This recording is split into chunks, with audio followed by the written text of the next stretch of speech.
গণহত্যার বিরুদ্ধে আজকে যে সংগঠনের অনুষ্ঠান করেছেন সংগ্রামী সভাপতি, আজকের সবার প্রধান অতিথি বাংলাদেশের রাজনীতিতে আইকন, সাবেক এমপি, সাবেক বিরোধী চিফ বিএনপির বর্তমান চেয়ারপারসনের উপদেষ্টা কাউন্সিলের সদস্য বীর মুক্তিযোদ্ধা জনাব আব্দুল ফারুক ভাই, উপস্থিত সম্মানিত আলোচকবৃন্দ, বক্তব্য দিব না। আমি তো একটি কথা বলে আমার বক্তব্য শেষ করতে চাই। প্রিয় ভাইয়ের আমার, এখনো রাত্রে ঘুম আসলে আমাদের বুকে কম্পন জাগে।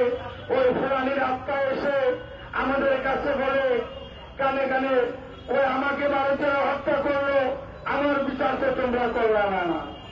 প্রিয় ভাইয়ের আমার, ৭১ সালের স্বাধীনতার পর থেকে আজকে ২০২৫ পর্যন্ত অসংখ্য আমার ভাই বোনদেরকে ভারতীয়রা হত্যা করেছে।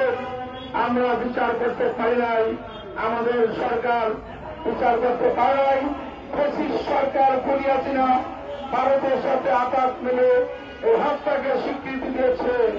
কিন্তু ভাইরালার শহীদ প্রেসিডেন্ট জিয়া রহমান সার্কের মাধ্যমে এই দক্ষিণ এশিয়া প্রমাণ করেছিল, সার্ক যদি প্রতিষ্ঠিত হয় প্রত্যেকটি এই দেশে গণহত্যা, অপকর্ম, অপরাধ থাকবে না। সেই ষড়যন্ত্র করে সে সার্ক এখন বন্ধ করে দিয়েছে। আমরা এই উপদেষ্টা পরিষদকে অবিলম্বে বলতে চাই, আপনি একজন সম্মানী ব্যক্তি, বিশ্বে আপনার পরিচিত আছে। আপনি যেই উপদেষ্টা নিয়েছেন, এই কচিকাচার মেলা নিয়ে দেশ শাসন চলে না।